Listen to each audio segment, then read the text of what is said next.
Coming up, Canada cuts interest rates. Who is next? AI mania continues and the Commonwealth Bank hits another record on the share market. The details next.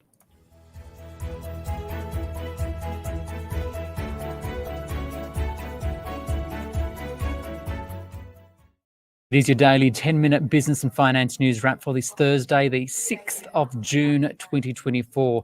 The Australian share market had a good day today. The S&P ASX 200 up 0.7%, 7,821. Tech stocks doing well, followed a rally on Wall Street off the back of some good tech numbers, as well as some positive momentum and talk about potential interest rate cuts spurred by the Bank of Canada. For the details, I spoke with Luke Laretive, the CEO of Seneca Financial Solutions. Luke, so a good day in the markets today, and it follows a great lead from the US and an interest rate cut from Canada. Run us through it. Yeah, in a largely expected move, the Bank of Canada cut rates from 5 to 4.75%. It's the first cut for them in 4 years. Did give a sort of strong lead to the markets, but I think it was probably more the semiconductor earnings that came out and a big beat on the ISM services survey, 53.8 versus consensus of 50.8, that probably drove the markets. We sort of saw risk appetite increase as well, with the US Treasury yields falling below 4.75% on the 2 years for the first time, which is pretty supportive of equities and risk assets ahead of Friday's non-farm payrolls. So back on the Canada rates, does its move really increase the chances of rate cuts around the world? And is Australia on that same path, or is it a bit different? Probably too early to expect similar cuts here. We're going to get a cut from the European Central Bank probably in the next 12 hours, which has largely been flagged by the market. And like we were saying, that the Bank of Canada's cut probably does say that inflation is under control in most parts of the developed world. And that is going to be supportive of equity markets, property prices, and other risk assets. I think that being said, though, from an Australian context, Australian inflation is still running at 3.3% or thereabout. Canadian inflation's down at 2.5%, European inflation's at 2.6%, and the yield on the Canadian 10-year Treasury bond is 3.38% versus ours at sort of 4.21. So you can sort of see where our inflation expectations are relative to perhaps other parts of the world like Canada and Europe, who are already cutting rates. Canada increased their interest rates for the first time in March of 2022. We didn't get started till June. So I think in a similar vein to what the market's pricing, we can expect interest rate cuts for the first time at some stage in the second half of this year. When that is, probably up for debate and will change as the data comes out and people's expectations move. But I think consensus is for a slight reprieve in interest rates at some stage this calendar year. Okay. In the US, Nvidia has now overtaken Apple as the US's second biggest company by market cap. Is AI mania justified?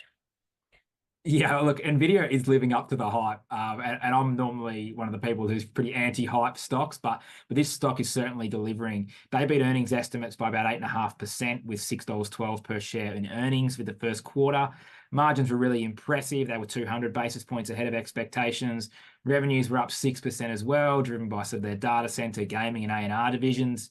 Stocks on 33 times earnings. Analysts across the market upgraded their price targets, and on a pre-split basis, people expect this stock to be $1,200 or $1,300 a share. So, ripping and running at the moment at Nvidia.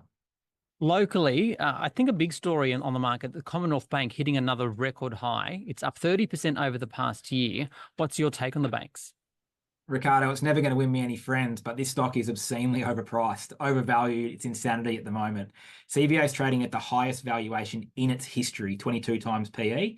What's most scary about this is that CBA, despite a 9.5% share price appreciation over the last 10 years, the profits have only grown at less than 1% per annum over that same period.